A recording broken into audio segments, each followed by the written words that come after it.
नमस्कार साथियों, आप सभी को नव वर्ष की हार्दिक शुभकामनाएं। इस 2025 में आप सभी के माता पिताओं का सपना पूरा हो दोस्तों, यही मेरी दुआ है दोस्तों। ठीक है, तो चलिए दोस्तों, एक बार मैं फिर से आप सभी का स्वागत करता हूं आपके अपने परिवार शाक्या जी के क्लासेस में दोस्तों। ठीक है, तो जैसा कि पता है हम आरपीएफ कांस्टेबल को टारगेट करें और उससे रिलेटेड मैथ की बहुत ही शानदार क्लास लेके आया हूं साथियों। इस क्लास के देखने के बाद इसमें जो क्वेश्चंस रखे हैं उन क्वेश्चन से रिलेटेड आप प्रैक्टिस कर लेना। अगर क्वेश्चन न बने तो कमेंट बॉक्स में लिख देना कि गुरुजी हमसे क्वेश्चन नहीं बने।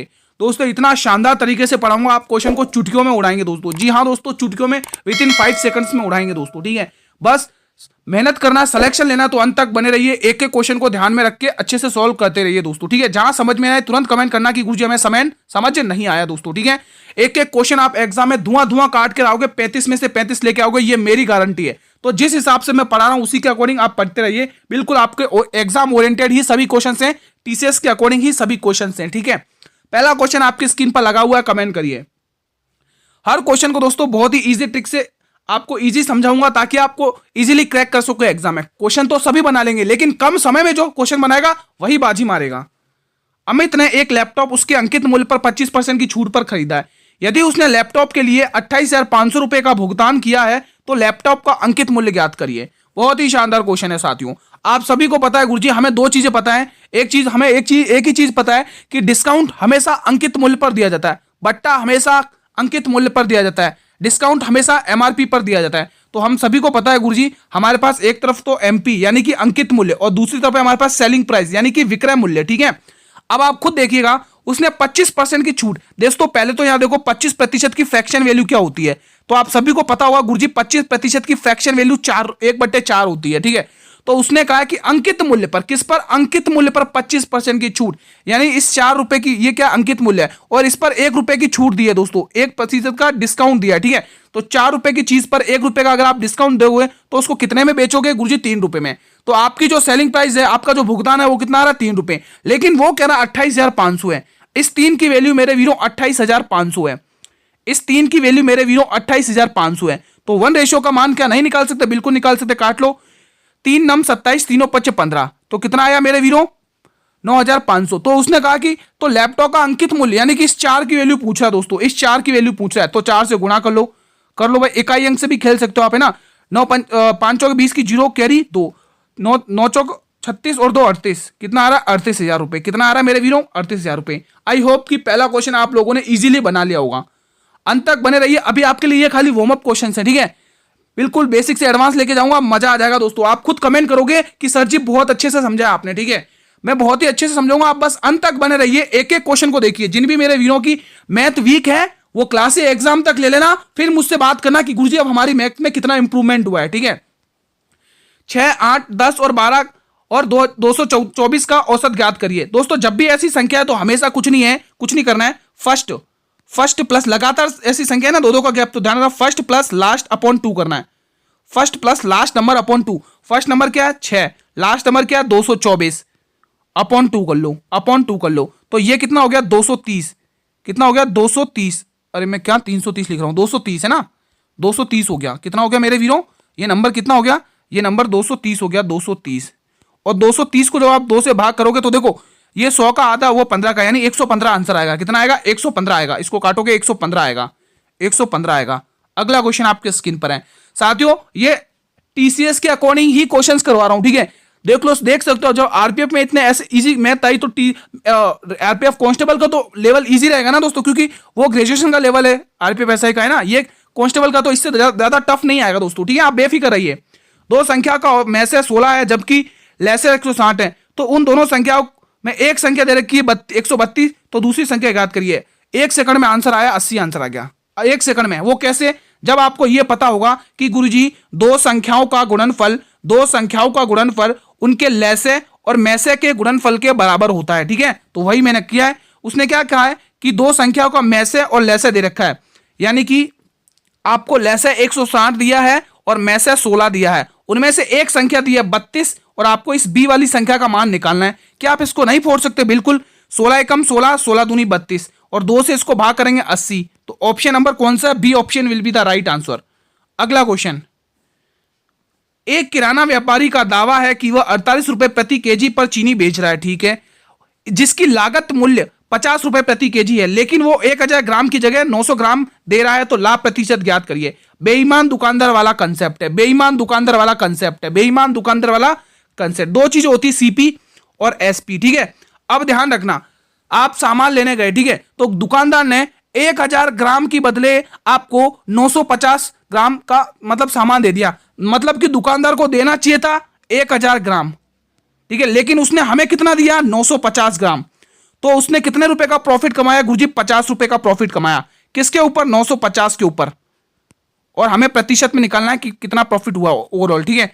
तो 0 से 0 काट लो, इसकी टेबल से काटो 19 बार, यानी कि 100/19 का प्रॉफिट कमाया। मतलब मेरा कहने का मतलब यह है कि एसपी में वही चीज आएगी जो दुकानदार हमें देगा दोस्तों, ठीक है। उसको देना चाहिए था 1000%, है ना। और दुकानदार ने जो दिया हमें वो सीपी में आएगा, ठीक है। दुकानदार ने जो हमें दिया वो सीपी में आएगा, ध्यान रखना। दुकानदार ने हमें जो दिया वो सीपी में आएगा, कॉस्ट प्राइस में आएगा। अगर ये कंसेप्ट समझ में आ गया तो मेरे वीरों इस क्वेश्चन की धज्जियां उड़ाते अपन लोग। चलिए, आप सभी को पता है गुरुजी, हमारे पास क्या होता है, कॉस्ट प्राइस और सेलिंग प्राइस होती है। क्या होती है मेरे वीरों, कॉस्ट प्राइस और सेलिंग प्राइस, कॉस्ट प्राइस और सेलिंग प्राइस, यानी क्रय मूल्य और विक्रय मूल्य होता है ना, कॉस्ट प्राइस और सेलिंग प्राइस। अब ध्यान से एक एक पॉइंट को समझना। दावा करता है कि 48 रुपए प्रति केजी को चीनी पर बेचना। बेचने का मतलब क्या होता है गुरुजी हमें पता है बेचने का मतलब क्या होता है। बेचने का मतलब होता है कि सेलिंग प्राइस, यानी 48 रुपए सेलिंग प्राइस है। बिल्कुल सही बात है गुरुजी। जिसकी लागत मूल्य का मतलब क्या होता है मेरे वीरों, कॉस्ट प्राइस 50 रुपए है, 50 रुपए। अब ध्यान से समझना, अब खेल पूरा ध्यान से समझना। उसने कहा है लेकिन वो 1000 ग्राम के बजाय, मैंने अभी बताया था 1000 ग्राम के बजाय वो कितने ग्राम दे रहा है, 900 ग्राम दे रहा है। मैंने क्या कहा था, जो दुकानदार हमें देगा वो हमेशा कॉस्ट प्राइस होगी। कितना दे रहा है, 900 दे रहा है। कितना देना चाहिए था, 1000 ग्राम का, लेकिन उसने सामान जितना हमें दिया वही आएगा। चलो अब इस क्वेश्चन को फोड़ लो। कैसे करोगे, देखो इसको काट लो 50 से कम 50, इसको काट लो 50 दूनी 100 यानी 20। अब इसको गुणा कर लो 48 दूनी 96 यानी 960 रुपए। कितना, 960 रुपए। 48 दूनी कितना होता है, 96, और ये 900। अब आप साफ आप सभी को दिख रहा है गुरुजी, हम 900 रुपए का कोई सामान लाए थे और 960 में बेच दिया, हमें साफ 60 रुपए का प्रॉफिट हो गया गुरुजी। लेकिन किस पर होता है प्रॉफिट लॉस, हमेशा बताते आया हूं। तो गुरुजी जो प्रॉफिट लॉस होता है हमेशा कॉस्ट प्राइस यानी कि 900 पे होता है, और हमें प्रतिशत में वैल्यू पूछी है, तो बिल्कुल निकाल सकते हो आप लोग। 2 जीरो से 2 जीरो काट लो, 60 को 9 से भाग कर लो। अगर आप देखो 9 पंचे, देखो फर्स्ट देखो 9 छंग 54, 6 से आएगा तो 6.7% आएगा। 9 छंग 54, हाँ एक ही वैल्यू दिख रही है। Option number A will be the right answer. I hope कि ये कंसेप्ट आपको अच्छे से समझ में आया होगा। 9 और 15 का तीसरा समानुपाती क्या होगा बताइए। तीसरा समानुपाती जब भी आपको पूछेगा तो मेरे वीरों ध्यान रखना, हमेशा बी स्क्वायर अपॉन ए करना है, ठीक है। ये आपका 9 क्या ए है और ये 15 क्या है, बी है, ठीक है। तो बी का स्क्वायर यानी 15 गुणा 15, 15 का स्क्वायर कर लो या फिर 15 गुणा 15 लिख लो, ठीक है। उसको 9 से कर लो भाग, बस खेल खत्म है। 3 तिया 9, तीनों पचे 15, तीनों पचे 15 और पचम 25, 25 है ऑप्शन में, बिल्कुल है ऑप्शन नंबर ए। अगला क्वेश्चन साथियों, मैं कह रहा हूं आप लोग एग्जाम तक जुड़े रहना। मैथ्स का एक एक कंसेप्ट आपके दिमाग में घुसा दूंगा दोस्तों। आप भी कहोगे गुरुजी मजा आ गया, हर एक क्वेश्चन को ट्रिक से कंसेप्ट से सिखाऊंगा। अंत तक बने रहना दोस्तों, ठीक है। जिनके मैथ वीक है उनकी भी स्ट्रांग हो जाएगी। कोई धनराशि चक्रवर्ती ब्याज की दर से 4 सालों में 1600 रुपए और 7 सालों में 18,522 हो जाती, तो ब्याज की दर ज्ञात करें। Very important question, very important question, ठीक है। आप सभी को पता है गुरुजी, कोई धनराशि थी, ये मान लो ये पी धनराशि थी, ठीक है, पी धनराशि थी, ठीक है। ये कितनी हो गई मेरे वीरों, 4 सालों के अंदर 1600 रुपए, 16,000 रुपए हो गई। कितनी मेरे वीरों, 16,000 रुपए हो गए। कितने सालों में गुरुजी, 4 सालों में। लेकिन अब ये कितनी हो गई है, 18,522, 18,522 हो गई है, 18,522। कितने सालों पे मेरे वीरों, कितने सालों में, 7 सालों में। तो देखो 7 सालों में हुई है, 7 में से 4 घटाओगे 3 साल बचे। कितने साल, 3 साल। तो 3 साल में से आप क्या घटाओगे, देखो देखो दोस्तों यहाँ पे देख लो, 18,522 में से, 18,522 में से आप 16,000 घटा लो, 16,000 घटा लो, कितना आ रहा है माइनस करके, देखो 2 बचा यहाँ पर भी 2 बचा, यहाँ पर 5 बचा, यहाँ पर 2 बचा, यानी 2522 आ रहा है 3 सालों का। 3 सालों का कितना आ रहा है, 2522। कितना आ रहा है मेरे वीरों, 2522 आ रहा है। ये तो दोस्तों 2522 आया। देखो अब ध्यान रखना, जो ये 3 सालों का है ना वही आपको गेम खेलना है। देखो ये कितना था, 16,000 था, ठीक है। ये इसीलिए मैंने ये तो बस ऐसे ही करके बताया मैंने, लेकिन आपका मेन मोटिव मेरा ये समझाना है। 18,522 उसने कितना, 3 साल, यानी कि थर्ड क्यूब रूट लगाना है, क्यूब रूट लगाना। अगर यहाँ पे 2 साल होता तो यहाँ पे स्क्वायर रूट लगाते। चलो इसको 5 की पाड़े से काट लो, 5 के पाड़े से काट लो, 5 तिया 15, एक बचेगा 5 दूनी 10, यहाँ 0 आ गया, ठीक है। 2 की टेबल से काट लो भले, चलो एक काम करो 2 की टेबल से काट लो, 5 की टेबल से वो नंबर कटेगा ही नहीं है ना, 2 की टेबल से काट लो। कंसेप्ट मेरा मेन मोटिव ये है कि खाली कंसेप्ट समझ में आया, 2 की टेबल से काट लो इजीली कट जाएगा। 2 अट्ठे 16 कितना है 8000 आया, ठीक है। और इसको काट लो, 2 नम 18, 2 दूनी 4, 2 छक्के 12 और 2 एकम 2। तो आप सभी को साफ साफ दिख रहा है गुरुजी, ये होता है कि क्यूब इसका निकालो, ये किसका क्यूब है, ये होता है गुरुजी 20 का क्यूब, और ये होता है मेरे वीरो 21 का क्यूब, ठीक है। तो कितना हो रहा है, एक का अंतर आ रहा है किसके ऊपर, 20 के ऊपर आ रहा है, तो 100 पर निकालो, दर आपके सामने, तो 20 पंचे 100 यानी 5% दर आपके सामने। आई होप कि कंसेप्ट समझ में आया। ये तो खाली ऐसे ही समझाने के तौर पे लिखा है, मेन आपका ये मकसद है, मेन, ठीक है, मेन आपका ये है समझना, ठीक है दोस्तों। कुछ नहीं करना है, आपको देखना है कि 3 साल का अंतर आ रहा है तो क्यूब चढ़ा दो, अगर 2 साल का अंतर आए तो स्क्वायर चढ़ा दो, ठीक है। 7वां क्वेश्चन आपके स्क्रीन पर है। ए की आय बी की आय से 50% अधिक है। यदि ए की आय में 30% की वृद्धि और बी की आय में 40% की वृद्धि हो जाए तो ए और बी की संयुक्त आय में कितने प्रतिशत की वृद्धि होगी, कमेंट करके बताएंगे सभी वीर।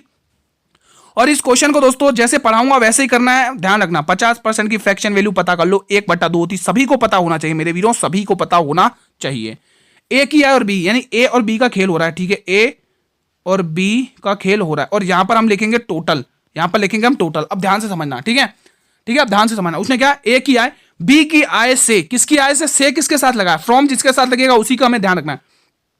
से लगाया बी के साथ यानी बी की आय, ए की आय बी की आय से 50% अधिक है, यानी बी की आय 2 रुपए है, 2 है तो उसकी आय 3 होगी दोस्तों। एक अधिक बताना ना, क्योंकि से इसकी के साथ लगा हुआ है, ठीक है। टोटल कितना हो गया, 5 हो गया। अब आगे क्या कह रहा है, यदि ए की आय में 30% की वृद्धि हो जाए, ए की आय में 30% की वृद्धि हो जाए और बी की आय में 40% की वृद्धि हो जाए तो संयुक्त वृद्धि बतानी है। तो आप एक काम करो, इस ए की मान निकालना, एक काम करो 5 टेबल से काट लो, 5 छंके 30 और 5 अट्ठे 40। यहां पर कितना हो रहा, 6 3 18 और 8 दूनी 16, 18 + 16 कर लो, 18 + 16 कर लो, पता चल जाएगा कितने प्रतिशत की वृद्धि हुई है। देख लो 8 और 6 14, इकाई अंक 4 आ रहा है, तो बिल्कुल ए ऑप्शन साफ साफ दिख रहा है, ए ऑप्शन साफ साफ दिख रहा है 34%। आई होप कि ये कंसेप्ट आपको इजीली समझ में आया होगा। ऐसे ही क्वेश्चन करना, एग्जाम में धज्जियां उड़ा दोगे इस क्वेश्चन की अगर आपने इसी तरीके से सॉल्व किया, समय भी बचेगा और इजीली समझ में भी आया। बहुत छोटा कर दिया मैंने, ठीक है। 2 संख्याओं का अंतर उनके योग का 15% है, छोटी संख्या और बड़ी संख्या के अंतर ज्ञात करिए। बहुत ही शानदार क्वेश्चन है, एक बार कंसेप्ट सिखाता हूं उसी से पढ़ना। जैसे मैंने कहा 2 संख्याओं का अंतर 20% है, मैंने कहा 2 संख्याओं का अंतर 20% है, तो छोटी संख्या और बड़ी संख्या के बीच का अंतर ज्ञात करिए, है ना, यही है ना, छोटी संख्या और बड़ी संख्या के बीच का अंतर। तो हमेशा देखना 20% का मान क्या होता है, 1/5 होता है। जब भी ऐसा आपको बोले कि छोटी संख्या और बड़ी संख्या के बीच का अंतर निकालो, तो ध्यान रखना एक बार जोड़ घटाकर 2 का भाग दे दो, एक बार जोड़कर 2 का भाग दे दो, है ना, एक बार घटा के 2 का भाग दे दो, एक बार जोड़ के भाग दे दो। तो 5 में 6 जोड़ोगे, 1 जोड़ोगे 6 हो जाएगा, और 6 में 2 का भाग दोगे तो कितना होगा, 3 होगा, ठीक है। 5 में 1 घटाओगे 4 होगा, 4 में 2 का भाग दोगे कितना होगा, 2 होगा, तो वो इन दोनों का योग कितना होगा, 5 होगा। अंतर होगा तो 1 होगा, ठीक है, अंतर पूछा ना तो अंतर 1 होगा, समझ में आया, ऐसे ही करना है। अब इस क्वेश्चन की धज्जियां उड़ाते हम लोग, चलो। 15% का मतलब होता है 3/20, 15% का मतलब कितना होता है मेरे वीरों, 3/20 कितना होता है, ये 15% की फ्रैक्शन वैल्यू है, 15% की फ्रैक्शन वैल्यू है, ठीक है। तो मैंने क्या कहा, उसने बोला है कि छोटी संख्या, पहले छोटी संख्या यानी कि इसमें से एक बार घटा दो, कितना आएगा, 17। साथियों रुको, यहां पर है ना 2 का भाग नहीं देना, माफी चाहता हूं, यहां पे 2 का भाग नहीं देना है, खाली संख्या लिखनी है, ठीक है, खाली संख्या देना, एक बार घटा दो एक बार जोड़ दो, ठीक है, संख्या घटानी है। तो कितना आएगा, 17 लिख लिया हमने, 17, ठीक है। उसके बाद क्या करना है, उसके बाद बोला है कि हमें जोड़ना है 20 और 30 23 यानी 17/23, ठीक है। ये घटा के भाग नहीं देना है, यहां पर दोस्तों भाग नहीं देना, बाकी संख्या एक सेम लिखनी है, भाग नहीं देना है, ठीक है, भाग नहीं देना है। आई होप कि कंसेप्ट समझ में आ गया होगा, ठीक है। एक बार जोड़ना है एक बार घटाना है। 189, 273 और 153 का चौथा अनुपातित ज्ञात करिए। वेरी इंपॉर्टेंट क्वेश्चन है, बताइए। आप सभी को पता है दोस्तों, जब भी ऐसा क्वेश्चन आएगा आपको क्या करना है दोस्तों, b गुणा c अपॉन a करना है, बस ये फॉलो, मजा आ जाएगा। जहर कंसेप्ट है, ध्यान रखना, अच्छे भूल जाते हैं इस कंसेप्ट को, ठीक है। हमें पता है गुरुजी 273 गुरुजी 153, 273 गुरुजी 153 अपॉन 189, ठीक है, ये करना है। हमें पता है गुरुजी 21 नंबे 189 होता है, 21 एकम 21, 6 बचेगा, 21 3 63। हमें पता है 9 एकम 9 होता है, 6 9 7 63 होता है, 7 51 का एक इकाई अंक 1 आ रहा है, तो इकाई अंक तो एक ही ऑप्शन में है ना, तो यही आपको खेल खेलना है इकाई अंक से, ठीक है। अगला क्वेश्चन मेरे वीरों आपके स्क्रीन पर है। ए तथा बी किसी काम को 9 और 15 दिनों में करते हैं। यदि वे बारी बारी एक एक दिन काम करते हैं तो तथा ए काम शुरू करता है तो कितने दिनों में काम पूरा होगा। Very important, time and distance से ये, कोई टाइम एंड वर्क से ये वेरी इंपॉर्टेंट कंसेप्ट है दोस्तों, वेरी इंपॉर्टेंट कंसेप्ट है, वेरी इंपॉर्टेंट कंसेप्ट है। तो हम एक ही काम करेंगे गुरुजी, पहले इनकी क्षमताएं निकालेंगे, पहले गुरुजी इनकी क्षमताएं निकालेंगे। ए किसी काम को 9 दिन में, बी किसी काम को 15 दिन में। निकाल लो क्षमताएं, 15 दूनी 30, 15 45। चलो 45 इनका टोटल वर्क हो गया, टोटल वर्क वही लेना है, ठीक है, जो इनसे इजीली कट सके। तो इसकी क्षमता आ गई 5, इसकी क्षमता आ गई 3, ठीक है, कोई यहां तक तो किसी को दिक्कत हुई नहीं होगी। उसने क्या कहा, ए काम शुरू करता है। चलिए भाई, वेरी इंपॉर्टेंट क्वेश्चन है। देखो देखो ऐसे काम चल रहा है, काम कैसे चल रहा है मैं इस पेज पर समझाता हूं, देखो, ठीक है। ये देखो, पहले दिन कौन काम करेगा, ए काम करेगा, दूसरे दिन कौन काम करेगा, बी काम करेगा, फिर वापस तीसरे दिन ए काम करेगा, फिर चौथे दिन बी काम करेगा, फिर पांचवें दिन ए काम करेगा, फिर छठे दिन बी काम करेगा, यानी ऐसे काम चल रहा है। तो पहले दिन ए और दूसरे दिन बी, यानी इन दोनों का काम हम निकाल लें, दोनों की क्षमताएं कितनी है, दोनों की क्षमताएं कितनी है, 5 और 3 है ना दोनों की क्षमताएं। तो पहले दिन ए काम करेगा 5 की स्पीड से, दूसरा बी काम करेगा 3 की स्पीड से। तो इनके 2 दिन का काम कितना हो रहा है, मेरे 2 दिन का काम 8 हो रहा है। कितना हो रहा है, 2 दिन का काम 8 हो रहा है। तो मैं वो चीज यहीं लिख रहा हूं, ठीक है। इनके 2 दिन का काम कितना हो रहा है, 2 दिन का काम कितना हो रहा है, 2 दिन का काम कितना हो रहा है, 8 हो रहा है। अब हमें, अब ध्यान से समझना, अब हमें 8 को ऐसा 8 से ऐसा कुछ मल्टीप्लाई करना है कि हम 45 के पास पहुंच जाए। कितना, 8 से ऐसा मल्टीप्लाई करना है कि हम 45 के पास पहुंच जाए। 45 से ज्यादा नहीं होना चाहिए। देखो 8 और 5 40, 40 तो छोटा है, लेकिन 8 संग 48, 48 तो बड़ा है। तो हमें छोटा वैल्यू लेके चलना है। कितना, 8 और 5 40, 5 से गुणा करो, तो 5 से यहां पर भी गुणा करो। कितने दिन हो गए मेरे वीरों, 10 दिन हो गए। और यहां पर काम कितना हो गया, 40। अब अभी भी 5 काम बचा हुआ है ना, अभी भी 5 काम बचा हुआ है। तो उस 5 काम को करने के लिए वापस ए आएगा, है ना, ए आएगा। ए की क्षमता कितनी है, ए की क्षमता 5 है, और ए की क्षमता काम कितना है 5, और एक क्षमता से काम करेगा तो 1 दिन और लगेगा। तो टोटल कितने दिन हो जाएंगे, 11 दिन हो जाएंगे। टोटल कितने मेरे दिन हो जाएंगे मेरे वीरों, टोटल 11 दिन हो जाएंगे, 11 दिन। आई होप कि बहुत ही अच्छे से ये कंसेप्ट समझ में आया होगा आप लोगों को, ठीक है। तो हमारा option number A will be the right answer. अगला क्वेश्चन, अगला क्वेश्चन, क्वेश्चन 11 वेरी इंपॉर्टेंट है। पहले मैं चीजें यहां पे लिख देता हूं, पहले मैं वीडियो चीजें यहां पे लिख लेता हूं, आप लोगों को पता अच्छे से होना चाहिए। अगर 4 की पावर इवन है, अगर 4 की पावर इवन है, 4 की घात अगर सम है, 4 की घात अगर सम है, तो जो इकाई अंक होगा, इकाई अंक होगा वो 6 लिखेंगे। इकाई अंक, यूनिट डिजिट, यूनिट डिजिट मतलब इकाई अंक, यूनिट डिजिट मतलब इकाई अंक। अगर 4 की पावर ओड है, अगर 4 की पावर ओड है, यानी कि 4 की पावर विषम है, 4 की पावर विषम है, तो इकाई अंक क्या होगा, इकाई अंक दोस्तों 4 होगा, ठीक है। अगर 9 की पावर इवन है, यानी सम है, 9 की पावर अगर सम है, तो इकाई अंक क्या होगा मेरे वीरों, 1 होगा। क्या होगा दोस्तों, 1 होगा, 1 होगा। अगर 9 की घात ओड है, अगर 9 की घात विषम है, तो इकाई अंक दोस्तों क्या होगा, 9 खुद होगा, ठीक है। चलिए यहां पर 4 की घात 4 है, 4 की घात क्या, 4 है, यानी 4 की घात इवन है, तो इकाई अंक क्या होगा मेरे वीरों, 6 होगा, ठीक है। प्लस यहां पे 9 की घात विषम है, 9 की घात विषम है, तो इकाई अंक क्या होगा दोस्तों, 9 होगा। 9 और 6 कितना हो गया, 15। इसका इकाई अंक क्या आ रहा है, 5 आ रहा है, तो हमारा आंसर भी क्या होगा, 5 होगा। आई होप की समझ में आ गया भाई। इसको नोट कर लो, मजेदार कंसेप्ट है भाई, इसको नोट कर लो, कॉपी में लिख लो भाई, कॉपी में लिख लो, कॉपी में लिख लो। जब भी मैं मैथ के क्वेश्चंस कराऊं तो कॉपी पेन लेकर बैठा करो, क्योंकि मैं इजी कंसेप्ट के साथ ट्रिकें बताता हूं जो भी इंपॉर्टेंट है, ठीक है। इस प्रश्न का आंसर दीजिए। चलिए दोस्तों, इस प्रश्न का आंसर दीजिए। आपको HCF फाइंड करना है दशमलव भिन्न का, ठीक है। बताइए, जब भी ऐसा क्वेश्चन आए तो हमेशा ध्यान रखना दोस्तों, यहां पर देखो 2 डिजिट के बाद पॉइंट है, यहां पर भी 2 डिजिट के बाद, लेकिन यहां पर 1 डिजिट ही है, तो आपको यहां पर भी 1 डिजिट और लिखना है। तो ये कुछ ऐसा दिखेगा, पॉइंट को भूल जाओ, पॉइंट को भूल जाओ भाई, पॉइंट को भूल जाओ, पॉइंट को भूल जाओ, पॉइंट को भूल जाओ। अब ये कुछ ऐसा दिखेगा 90, क्योंकि मैंने एक जीरो और लगा लिया है ना, 1 जीरो और लगा दिया, तो यहाँ पे 2 नंबर यहां हो गए, 2 नंबर यहां हो गए, 2 नंबर यहां पर हो गए, ठीक है। तो दोस्तों अब ये क्या दिख रहा है दोस्तों, अब ये आपको 2-2 डिजिट का नंबर दिख गया, ठीक है। पॉइंट के बाद आपको इसका HCF लेना है। तो वो ऐसा कौन सा नंबर है, वो ऐसी किसके अंदर पावर है जो इन तीनों को काट सकता है। वो पावर सिर्फ 18 के अंदर है। किसके अंदर, 18 के अंदर है वो पावर जो इन तीनों को काट सके। 18 चंगे 108, 18 दूनी 36, 18 पंचे 90, ठीक है।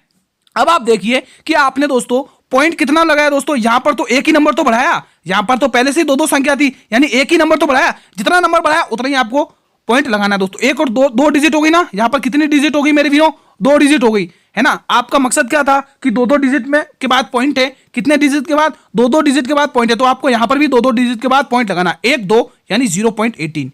0.18 इस प्रश्न का बिल्कुल सही जवाब है, ठीक है। इस टाइप के क्वेश्चंस भी आते हैं एग्जाम में।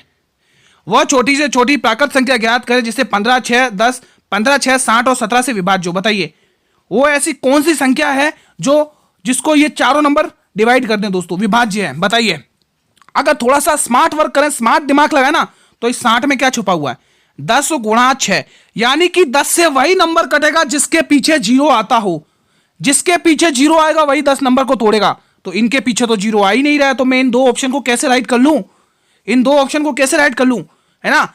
अब हमें 6 का नियम पता है, 6 का नियम हमें पता है गुरुजी 3 गुणा 2 होता है, और 3 का नियम हमें पता है गुरुजी जिस अंकों का योग 3 से भाग होना चाहिए। चलो इनका अंकों का योग कर लो, 3 और 1 4, क्या ये भाग होगा 3 से? कभी भी नहीं होगा। 2 और 1 3, ये भाग होगा। बिल्कुल ऑप्शन नंबर डी, ऐसे दिमाग से फोड़ना है। अगला क्वेश्चन, विशाल एक नाव 104 किलोमीटर की धारा 104 किलोमीटर की दूरी धारा की दिशा में चला रहा है, 30 घंटे में तय करता है। तो धारा की दिशा में ही 12 घंटे में तय करता है दोस्तों। तो धारा की चाल ज्ञात करिए, यानी कि यही दूरी अगर धारा की दिशा में 12 घंटे से तय करे तो धारा की चाल ज्ञात करनी है। ठीक है, ये 4 ऑप्शन आपके सामने है। चलिए बताइए दोस्तों, हमें पता है दोस्तों, और स्पीड क्या होता है, चाल क्या होती है, दूरी बट्टे समय, दूरी बट्टे समय, दूरी बट्टे समय। स्पीड क्या होती है दोस्तों, डिस्टेंस अपॉन टाइम, है ना, डिस्टेंस अपॉन टाइम होता है, डिस्टेंस अपॉन टाइम होता है। स्पीड क्या होती है, डिस्टेंस अपॉन टाइम होती है। ठीक है, तो अब हम क्या करेंगे, इसका आंसर निकालेंगे। यहां पर देखो 104 और यहां पर कितना 30 घंटे। चलो इसको काट लो, 2 की टेबल से 2 पंचे 10, 2 दूनी 4, 2 की टेबल से 15 बार। ठीक है, और कुछ कट रहा है क्या, 5 2 7, अब ये नहीं कट रहा है। तो आप एक काम करें, पॉइंट से कर लो, इसको डिवाइड कर लेते हैं अपन यहाँ पर इस पेज पर डिवाइड कर लेते हैं 52 और 15 को, 52 और 15 को यहाँ डिवाइड कर लेते हैं। ठीक है, 52 और 15 को यहाँ पे अपन क्या करते हैं, डिवाइड कर लेते हैं। 52 और 15 को यहाँ पे डिवाइड कर लेते हैं। ठीक है, 15 तिया 45, 15 तिया 45 बचेगा 7, पॉइंट लगाया 0 आ गया, 15 चौके 60, 15 चौके 60, कितना बचा, 10 बचा, यानी 3.4 मान के चलो ओवरऑल। ठीक है, ओवरऑल 3.4 मान के चलो। और यहां पर देखो कितना आ रहा है कि 104 की दूरी को ही 12 घंटे में। अब 104 को 12 से भाग कर लो, 104 को यहां पर 12 से भाग कर लो, 104 को ही 12 से भाग कर लो, है ना। ये मैं क्या निकाल रहा हूं, ये मैं स्पीड निकाल रहा हूं। स्पीड क्या होती है, डिस्टेंस अपॉन टाइम। 12 टे 96, 12 टे 96, कितना आ रहा है, 8 आ रहा है अंतर, पॉइंट लगाओ। 12 पंचे 12 छंग 72, 12 छंग 72, ओवरऑल कितना है 8.6 आया। ठीक है, तो अब देखो यहां पर वैल्यू कितनी आई, यहां पर वैल्यू कितनी आई दोस्तों, यहां पर 3.4 आई और यहां पर 8.6 आई। ये किसकी वैल्यू और ये किसकी वैल्यू, ये यहां से पता चलेगा। देखो उसने क्या कहा है, उसने कहा है कि धारा की दिशा में, यानी कि धारा ही की दिशा में है ना, तो यहां पर x माइनस, यहां पर क्या आएगा, x माइनस वाई की वैल्यू दे रखी है।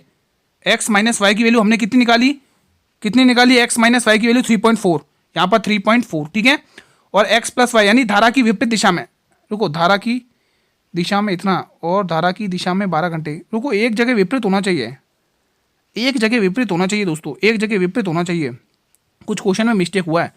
बाकी यहाँ पर कितने आ रही है हमारी वैल्यू, ये देख लेते हैं, 8.6 आई, 8.6। ठीक है, अब उसने हमें बोला क्या है कि धारा की चाल निकालो, धारा की चाल, यानी कि वाटर की वैल्यू पूछ रहा है, वाटर की चाल निकाल लो। तो वाटर की चाल कैसे निकालेंगे दोस्तों, दोनों को जोड़ के 2 का भाग देना है ना। वाटर की चाल में दोनों को जोड़ घटा के 2 का भाग देना है। ठीक है, 8.6 में से 3.4 घटा के भाग देना है। 8.6 में से 3.4 घटा दो, कितना बचेगा 2, और कितना बचेगा 5, 5.2, इसमें 2 का भाग दो। चलो एक बार हम 52 मान लेते, 26 आएगा, यानी 2.6 आंसर आ रहा है। कितना, 2.6। हमारे जो प्रश्न का आंसर होगा दोस्तों 2.6 होगा, ऑप्शन नंबर बी होगा। दोस्तों यहाँ पे धारा की विपरीत दिशा होगी, धारा की विपरीत दिशा है यहाँ दोस्तों, धारा की विपरीत दिशा, यहाँ विपरीत दिशा है, करेक्शन कर लो, विपरीत दिशा है, विपरीत। ठीक है, विपरीत दिशा है, विपरीत यानी अपोजिट डायरेक्शन। ठीक है, आई होप कि क्वेश्चन अच्छे समझ में आया होगा। 15वां क्वेश्चन आपके स्क्रीन पर इजीली फोड़ दो, इस टाइप का कल भी क्वेश्चन करवाया था मैंने। अब मैं इसमें ज्यादा समय नहीं लूंगा मेरे वीरों, आप लोग इसीलिए कहता हूं डेली क्लासेस देखा करो। मैं कल इस टाइप का क्वेश्चन करा चुका हूं, इसलिए मैं डायरेक्ट टाइम नहीं लूंगा, डायरेक्ट सीधा लिखूंगा। ये 50 का स्क्वायर है, कितना, 50 का स्क्वायर है, और यहाँ क्या दे रखा, y + 667, y + 667। ठीक है, आप सभी को पता है दोस्तों ये कितनी बार, 14 बार जाएगा। ठीक है, अब आपको खाली गुणा करना है और कुछ नहीं करना है। ठीक है, चलो कर लो भाई। कैसे करोगे दोस्तों, 14 को 16 से गुणा कर लो, कितना आएगा, 14 पंचे 70, 14 चंग 84 की 4 कैरी 8 के बराबर, 4 कैरी 8 के बराबर, 14 एकन 14, 14 एकन 14 और 8 और जोड़ लो, 14 में 4 जोड़ोगे 18 होगा, 18 में 4 जोड़ोगे 222 होगा, 224। ठीक है, अब उसको भी किससे गुणा करना है, 8 से गुणा करना, कर लो। 8 चौक 32 से 2 कैरी 3 के बराबर। ठीक है, 8 दूनी 16, 3 19 की 9 कैरी 1 के बराबर, 8 दूनी 16 और 1 19। ठीक है, अब आपको किससे, अब आपको क्या करना है, इसमें से ये प्लस का इधर के घटाना है, 6 6 7 घटा लो। अब इकाई अंक से फोड़ना है, इकाई अंक तो 2 है, कोई बात नहीं, पूरी सॉल्व कर लो। चलो 2 दे रखे इकाई अंक। ठीक है, तो 12 में से 7 घटाओगे 5 बचेगा, 8 में से 6 घटाओगे, 8 में से 6 घटाओगे मेरी, तो चलो इसको यहाँ पर सॉल्व कर लेते, यहाँ पर सॉल्व कर लेते।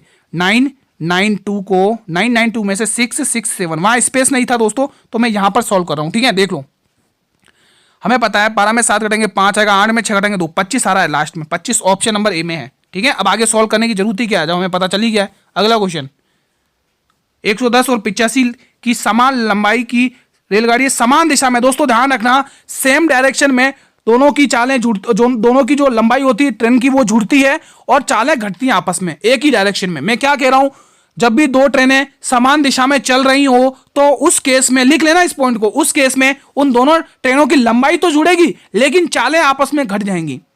चालें कब आपस में जुड़ती हैं, जब वो एक ट्रेन इधर से आ रही हो और एक मतलब अपोजिट डायरेक्शन, जब भी विपरीत दिशा में अगर ट्रेनें आ रही हैं तो उनकी चालें जुड़ेंगी दोस्तों और लंबाई भी जुड़ेगी। ठीक है, लेकिन इस केस में जब वो समान दिशा चलती हैं तो दोनों ट्रेन की लंबाई जुड़ेगी लेकिन जो चालें हैं वो घटेंगी। ठीक है, चलो 4 देते दोनों ट्रेन की। तो हमें पूछा क्या, समय क्या होता है, टाइम क्या होता है, डिस्टेंस अपॉन स्पीड, यानी कि समय बराबर दूरी बट्टे चाल। तो दूरी कितनी है भाई, 110 प्लस 85 अपॉन चालें घटा दो 12 माइनस 7। ठीक है, तो ये कुछ ऐसा दिखेगा, कितना होगा इसमें जोड़ लो 195 अपॉन 12 में से 7 घटा लो, कितना बचेगा 5। अब इसको फोड़ लो 5 ही डबल से कर लो, 5 तिया 15, 4 बटा 5 नम 45, 39 आया भाई 39, ऑप्शन नंबर डी। अगला क्वेश्चन आपकी स्क्रीन पर है 17वां, दिशा ने वार्षिक साधारण, दोस्तों ये साधारण ब्याज है,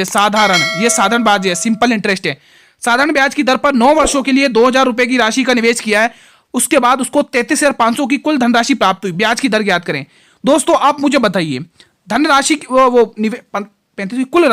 कुल धनराशि क्या होता है, अमाउंट क्या होता है, कुल धनराशि। यहां पर तो मैं पूरा फॉर्मूला वाइज आपको कंसेप्ट से समझाऊंगा। कुल धनराशि टोटल अमाउंट क्या होता है, आपको पता है टोटल अमाउंट क्या होता है, हमें सभी को पता है गुरुजी। जो अमाउंट होता है वो कैसे होता है दोस्तों, अमाउंट कैसे निकलता है, अमाउंट बराबर प्रिंसिपल प्लस इंटरेस्ट, यही तो होता है अमाउंट।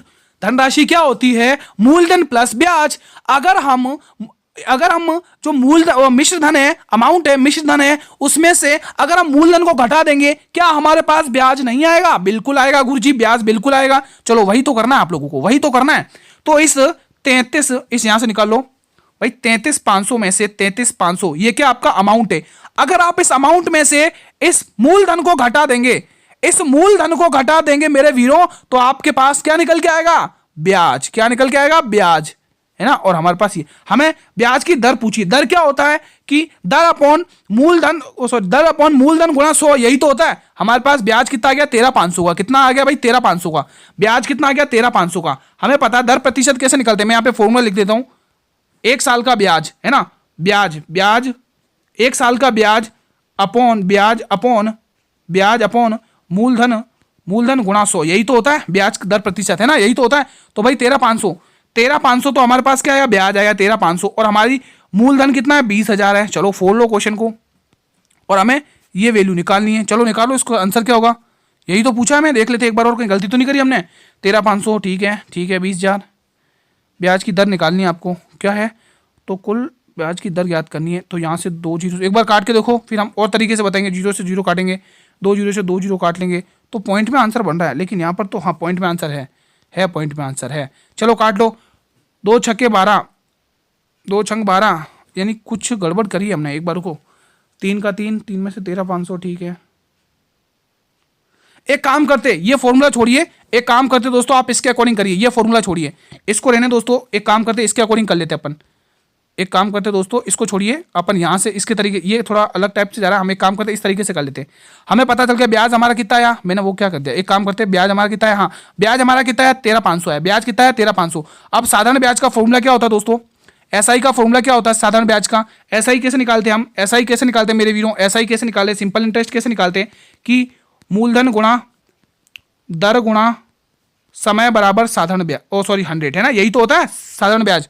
चलिए हमें पता है हमारा ब्याज कितना 13,500 हमारा ब्याज है, मूलधन हमें पता है हमारा 20,000 है और दर हमें निकालनी है और हमें समय कितना दिया है, समय देख लो भाई, समय कितने का दिया है यहाँ पे 9 सालों का, 9 साल का समय, और ये हमारे पास 100। चलो अब फोड़ लो क्वेश्चन को, है ना, चलो अब फोड़ लो, देखो 2 जीरो से 2 जीरो काट लो, 2 जीरो से 2 जीरो काट लो और इन 2 जीरो से इन 2 जीरो को तोड़ लो, ठीक है। अब 9 का 9, 10 11 12 13 4 9 5, हाँ 9 की टेबल से काट लो, 9 1 9, 9 1 9, 9 10 11 12 13 4 बचेंगे और 9 पंचे 45, ठीक है, 9 पंचे 45। अब 2 को आप 15 से भाग कर लो, 7.5 आपका आंसर आएगा। कितना दर कितनी आई? 7.5, ठीक है दोस्तों।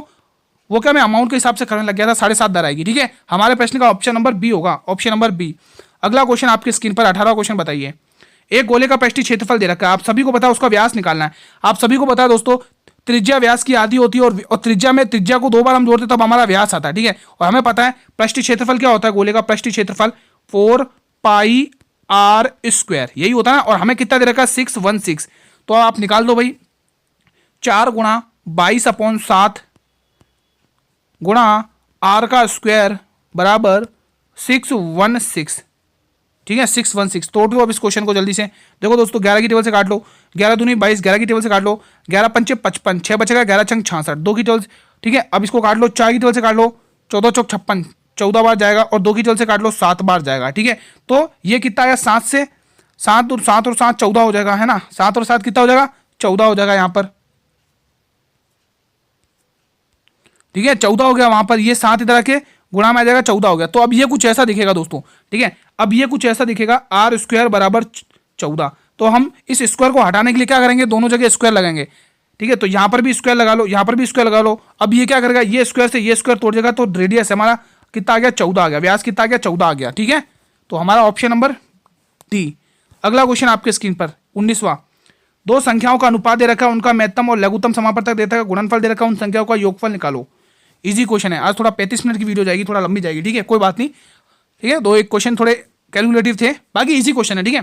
दो संख्या हमें पता है दोस्तों, दो संख्याओं का गुणनफल उनके लैसे और मैसे के बराबर होता है, उनके लैसे और मैसे के गुणनफल के बराबर है। उसने कहा है कि दो संख्याओं का अनुपात यानी 3x अनुपात 4x बराबर, यानी दो संख्या का गुणनफल इज इक्वल टू 4x बराबर 2700। चलो फोड़ लो इस क्वेश्चन को, 3 की टेबल से काट लो भाई, 3 नम 27, ठीक है। 4 को 900 से गुणा कर लो, 4 को 900 से गुणा कर लो, कितना आ रहा है? 4 को 9 से भाग कर लो, यहाँ पे कितना रहा है? देखो 4 दूनी 8, एक बचेगा, 4 दूनी 8 15, यानी 225 आया। कितनी बार गया भाई? 4 से भाग करने पर 225। अब ये कुछ ऐसा दिख रहा है, एक्स मल्टीप्लाई एक्स कितना होता है? एक्स स्क्वायर होता है। एक्स मल्टीप्लाई एक्स कितना होता है मेरे वीरों? एक्स मल्टीप्लाई एक्स स्क्वायर, और एक्स स्क्वायर इक्वल टू 225। तो ये स्क्वायर इधर आके रूट में बन जाएगा, तो एक्स की वैल्यू आ जाएगी भाई, ये कितना बच गया? 2 2 5, ये किसका आ गया भाई? 15 आ गया, 15 आ गया भाई आंसर। कितना आ गया? 15, ठीक है। हमारे प्रश्न का ऑप्शन नंबर ए। अगला प्रश्न आपका, आपके स्क्रीन पर अंतिम प्रश्न है, ध्यान से समझना, बहुत ही इंपॉर्टेंट क्वेश्चन बता रहा हूं दोस्तों, बहुत ही इंपॉर्टेंट। पी तथा क्यू की वर्तमान आयु को उम्र आयु दे रखा है और उनके मतलब कि 4 सालों के बाद की आयु पूछी है, जिसमें पी की आयु पूछी है। तो ध्यान रखना, ये नंबर लाइन पर गेम खेलो, मजा आ जाएगा, ठीक है। ये रहा वर्तमान और ये रहा फ्यूचर यानी भविष्यकाल। वर्तमान में ए और बी की आयु कितनी है भाई? वर्तमान में ए और बी की आयु कितनी है? 7:3। ध्यान रखना, अंतर सेम होना चाहिए, अंतर सेम होना चाहिए, भले कुछ भी हो, चाहे फ्यूचर में चले हो, भले कुछ भी हो, अंतर सेम होना चाहिए। अब यहाँ पर ये आयु कितनी हो गई? यहाँ पर ए और बी की आयु कितनी होगी? 2:1। कुछ भी हो, अंतर सेम होना चाहिए। यहाँ पर अंतर कितने का आ रहा है गुरुजी? 4 का आ रहा है। यहाँ पर अंतर कितने का आ रहा है गुरुजी? 1 का अंतर आ रहा है। क्या ये सेम है? नहीं। इसको बराबर करो, इसको भी इससे 4 से गुणा कर दो, हो गया बराबर, हो गया बराबर। 4 दूनी 8, 4 एकन 4। अब उसने कहा है कि 4 साल बाद उनकी आयु का अनुपात, यानी 4 साल बाद। यहाँ पे कितना बढ़ रहा है? एक का 1 साल बढ़ रहा है, तो 1 साल बढ़ रहा है, 1 का मान 4। तो उसने पूछा पी की वर्तमान आयु, तो 4 को 7 से गुणा कर लो, 7 चौके 28, तो पी की वर्तमान आयु 28 आ गई। पी की वर्तमान आयु 28 आ गई, ठीक है, ऑप्शन नंबर ए। तो साथियों, आज की क्लास को यहीं पर वाइंड अप करते हैं। क्लास कैसी लगी कमेंट बॉक्स के माध्यम से बताइए भाई। बहुत ही शानदार क्वेश्चंस का ट्रीटमेंट किया हमने। अगर मेरे वीडियो क्लास पसंद आई, आप लोगों को कंटेंट पसंद आया, तो आप सभी से निवेदन है भाई, क्लास को लाइक और शेयर जरूर करें दोस्तों, शेयर जरूर किया करें आप लोग। फेसबुक, व्हाट्सएप, इंस्टाग्राम, जिस भी प्लेटफॉर्म तक आपकी रीच है, क्लास को शेयर जरूर करा करें। उन स्टूडेंट तक तो जरूर शेयर करो मेरे वीरों, जिनके मैथ वीक है और मैथ की वजह से उनका सिलेक्शन नहीं हो पाता है मेरे वीरों। तो उन स्टूडेंट का भी भला हो जाएगा दोस्तों, ठीक है। आप लोग किसी का भला करोगे तो भगवान आपका भी भला ही करेगा दोस्तों, है ना। तो आप लोग उन स्टूडेंट तक तो जरूर शेयर करिएगा। और अभी तक जिस भी स्टूडेंट ने चैनल को सब्सक्राइब नहीं किया मेरे वीरों, तो चैनल को सब्सक्राइब कर लेना और बेल नोटिफिकेशन को प्रेस कर लेना, ताकि मैं जब भी नई क्लास लेके आऊं तो यूट्यूब सबसे पहले नोटिफिकेशन आपको ही प्रोवाइड करेगा दोस्तों, ठीक है। और हाँ दोस्तों, पीडीएफ अभी आपको टेलीग्राम ग्रुप पर मिल जाएगी। पीडीएफ अभी आपको टेलीग्राम ग्रुप पर मिल जाएगी। जिसने टेलीग्राम ग्रुप को ज्वाइन नहीं किया है, इस वीडियो के डिस्क्रिप्शन बॉक्स में टेलीग्राम ग्रुप का लिंक दिया हुआ है, पीडीएफ लीजिए और रिवीजन करिए साथियों। इसके बाद हमारी जीके जीएस की क्लास चलेगी ताबड़तोड़, ठीक है। जीके जीएस की क्लास आपके 8 पीएम पर लाइव आएगी, 8 पीएम पर लाइव आएगी दोस्तों, 8 पीएम पर लाइव आएगी जीके जीएस की क्लास। आप सभी वीरों को जुड़ना है दोस्तों, ठीक है। तो आप सभी वीर एंजॉय करिए आज का डे, ठीक है। कल मिलेंगे इसी टाइम पर, तब तक मेरे वीरों जय हिंद, जय भारत, वंदे मातरम। धन्यवाद दोस्तों, ठीक है। एंजॉय करिएगा आप लोग, ठीक है। कल हम इसी टाइम पर मिलेंगे।